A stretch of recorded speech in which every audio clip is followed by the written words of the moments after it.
Hi everyone, Felicia here with Vino and Veggies. Welcome to another episode of Wine Review Wednesday.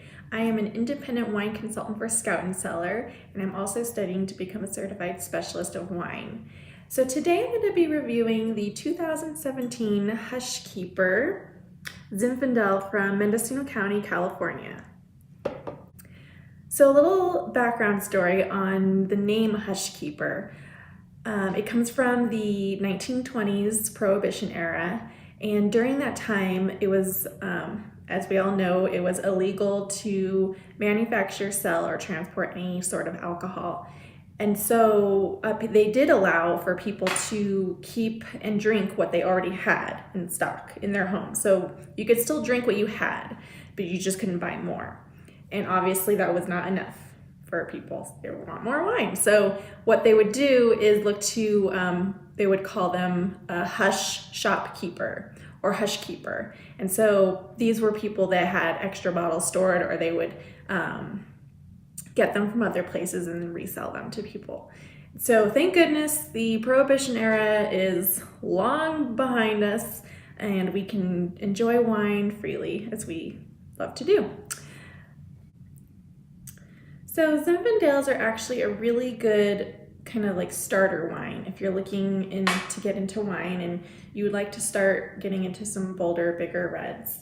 I know Pinot Noir is all the craze right now, and it seems like everyone and their moms are drinking Pinot Noir.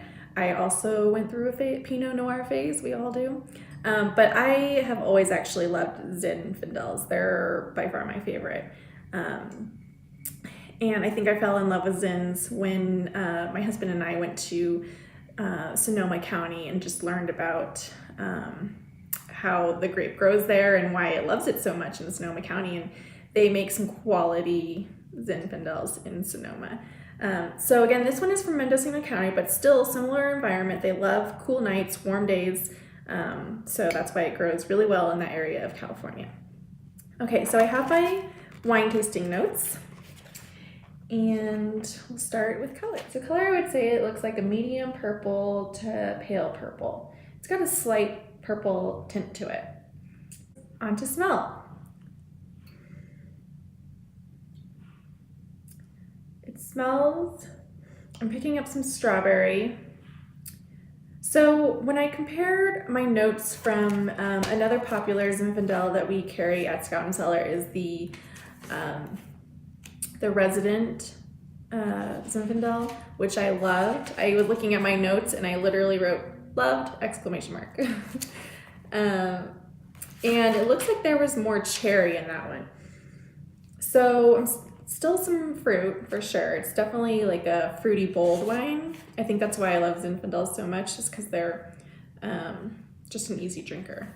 The resident had more cherry, I think, and this one has a lot more strawberry. Not like a wild strawberry. It's like almost like a very ripe strawberry.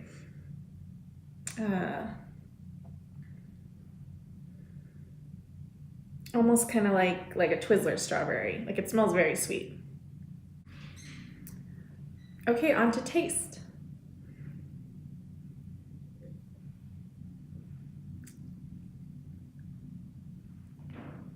I would say it's kind of a off dry. Body is medium full. Acidity, fresh, smooth. Tannins are medium.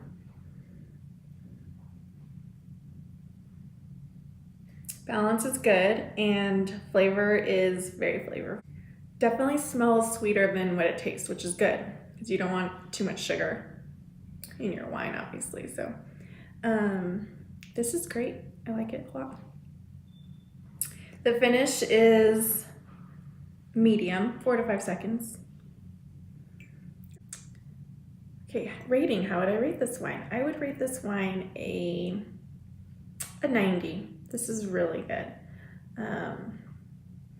I think I actually might like it a little bit more than the resident Zinfandel that we also carry. Just because flavor-wise, I probably prefer strawberry over cherry, but and I'm loving the aroma. The aroma is very powerful. It's good. So this wine would be really good with grilled veggies. So maybe some grilled eggplant or stuffed mushrooms. A great red for the summer. It's really good. So again, the 100-point wine scale is very subjective. It was created by Robert Parker, who worked for Wine Advocate, and he came up with this system to help consumers decide what kind of wine they like or might like. And so again, it is subjective, and there are different critics out there that use the 100-point scale. So I guess what you have to do is find the critic that you have this similar taste in and kind of decide if what kinds of wines they like, and then that might be similar to your taste. Because when they use the 100-point scale, it's based off of obviously their preferences.